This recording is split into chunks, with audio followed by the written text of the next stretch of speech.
अब धोखेबाज चीन देने लगा और देशों को धमकी। बात नहीं बनी तो यूक्रेन बनाने की कही बात। अपने पड़ोसी देशों को धमका रहा है चीन। विदेशी देशों की जमीन पर ठोक रहा है अपना दावा। अब भारत को लेना होगा बड़ा एक्शन। दोस्तों, अपने एक कहावत तो अच्छे से सुनी ही होगी कि पहले चोरी और फिर ऊपर से सीना चोरी। यहाँ जो कहावत है वो हमारे पड़ोसी देश चाइना के ऊपर बिल्कुल सटीक बैठती है, क्योंकि चीन हमेशा से ही पड़ोसी देशों की जमीन पर कब्जा करना चाहता है और फिर बाद में उसे डराता धमकाता भी है। और अभी हाल ही में चीन ने अपना नया मैप जारी करके भारत समेत अन्य पड़ोसी देशों के ऊपर अलग अलग जमीनों के हिस्से पर अपना दावा ठोक दिया। और जब चीन के पड़ोसी देशों ने चीन के इस नक्शे को मानने से इनकार किया तथा इन देशों ने चीन के खिलाफ मोर्चा खोलने की कोशिश की, तो चीन ने अपने पड़ोसी देशों को धमकाना शुरू कर दिया और धमकाते हुए बड़ी बात कह दी।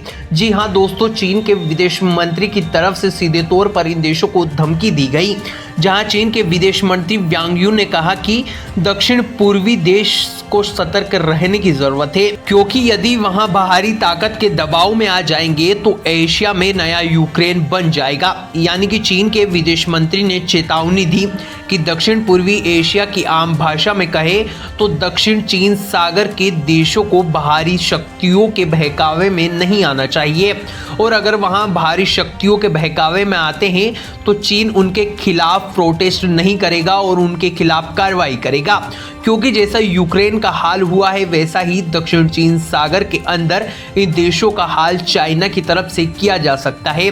और यहाँ चेतावनी चीन के विदेश मंत्री के द्वारा दी गई है।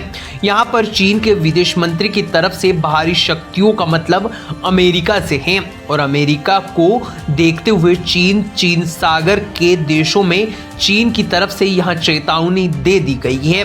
हालांकि बाद में चीन के विदेश मंत्री की तरफ से अपने देशों को शांति प्रिय बताया भी गया है।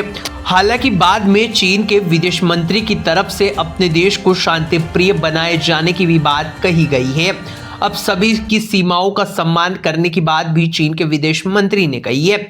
यदि इतना ही सम्मान विदेश की सीमा करती और सेना करती तो फिर ऐसा उल्टा सीधा मैप जारी नहीं करते और दूसरे की सीमा और जमीन को अपने अंदर नहीं दिखाते। हालांकि आप सभी का इस टॉपिक के अंदर क्या राय है? चीन का यहाँ दक्षिण पश्चिम एशिया के देशों को चेतावनी दी गई है और भारत एशिया दक्षिण के बिल्कुल पूर्व और पश्चिम के बीच में स्थित है, यानी कि यहाँ मुद्दा भारत का नहीं है। परंतु फिर भी चीन के काउंट करने के लिए यदि दक्षिण सागर देश कोई विरोध प्रस्ताव लाता है तो क्या भारत को इसका समर्थन करना चाहिए या फिर नहीं? कमेंट बॉक्स में कमेंट करके जरूर बताएं।